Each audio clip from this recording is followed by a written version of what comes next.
नमस्कार, मी पल्लवी घाटगे, निवडणूक निर्णय अधिकारी 195 जुन्नर.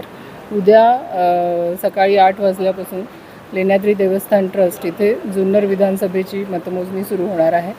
यासाठी आपण जे आहे तिथे 18 टेबल्सची मांडणी केलेली आहे. त्या व्यतिरिक्त 6 पोस्टल बॅलेटचे टेबल आणि 1 ETPBSचा टेबल आहे. 18 टेबलद्वारे हे साधारणतः 20 राऊंड्स होतील, ज्यामध्ये आपण ही मतमोजणीची प्रक्रिया पूर्ण करणार आहोत.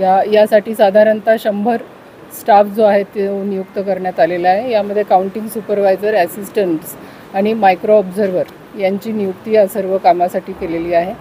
या व्यतिरिक्त जे आहे मीडिया रूम्स आहेत, कम्युनिकेशन रूम्स आहेत, त्या बाहेर आपण केलेल्या आहेत. 3 लेयर्समध्ये जी आहे ती सिक्युरिटी अरेंजमेंट्स आपण इथे केलेले आहेत. आणि याद्वारे मी आपल्या सर्वांना आवाहन करते की या परिसरामध्ये कुणालाही मोबाईल घेऊन येण्यास प्रतिबंध आहे. तरी सर्वांनी येताना कृपया आपले मोबाईल जे आहेत ते घरी ठेवून यावेत, जेणेकरून इथे काही व्यत्यय येणार नाही. हे जे मोबाईलचं तुम्ही मनाई केलेली आहे, हे प्रीमाइसमध्ये की गेटच्या बाहेर कसं? नाही, हे प्रीमाइसेसमध्येच अलाउड नाही आहे. जिथून बॅरिकेटिंग आहे त्याच्या आत मोबाईल आणण्यास परमिशन नाही आहे.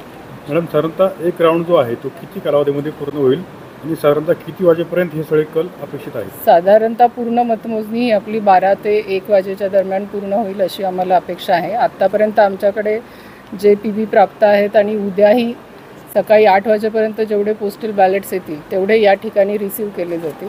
आणि त्यानंतर प्रथम आपण टपाली मतमोजणी सुरू करणार आहोत आणि त्यानंतर EVMची मतमोजणी सुरू करणार आहोत. मतमोजणी केंद्रामध्ये कोणत्या व्यक्तींना अलाउड आहे प्रवेश करण्यासाठी? मतमोजणी केंद्रामध्ये फक्त जे आपले DIOचे प्राधिकृत जे मीडिया प्रतिनिधी, काउंटिंग एजंट्स आहेत आणि उमेदवार आणि त्यांचे निवडणूक प्रतिनिधी यांनाच फक्त आत येण्यास त्यांना अलाउड करण्यात आलेले आहे. ही जी लोक आत येणार आहे यांना मोबाईल अलाउड आहे की नाही? मोबाईल कुणालाही अलाउड नाही आहे. मोबाईल आपण इव्हन जे ॲक्रेडिटेड DIOचे जे आहेत त्यांनाही फक्त मीडिया रूमपर्यंत अलाउड आहे. बाकी इतरांना त्यांनी जे नेमून दिलेले आहेत, म्हणजे आमचे ETPBS आणि एनकोरचे जे लोक आहेत त्यांचेच OTPसाठी मोबाईल आपण मान्यता घेऊन प्रवेश देण्यात आलेला आहे. उद्या हजारो लोकांची गर्दी या ठिकाणी होणार आहे. लवकरात लवकर निकाल त्या लोकांना सहज ऐकता येईल यासाठी काय व्यवस्था केली? यामध्ये आपण मीडिया रूममध्येही आम्ही एक मेसेंजर ठेवलेला आहे. त्याद्वारे आमच्याकडनं अनाऊन्समेंटही केली जाईल आणि मीडिया रूममध्ये प्रत्येक फेरीचे जे राऊंड्स आहेत तो आमचा मेसेंजर तुमच्यापर्यंत पोहोचवणार आहे.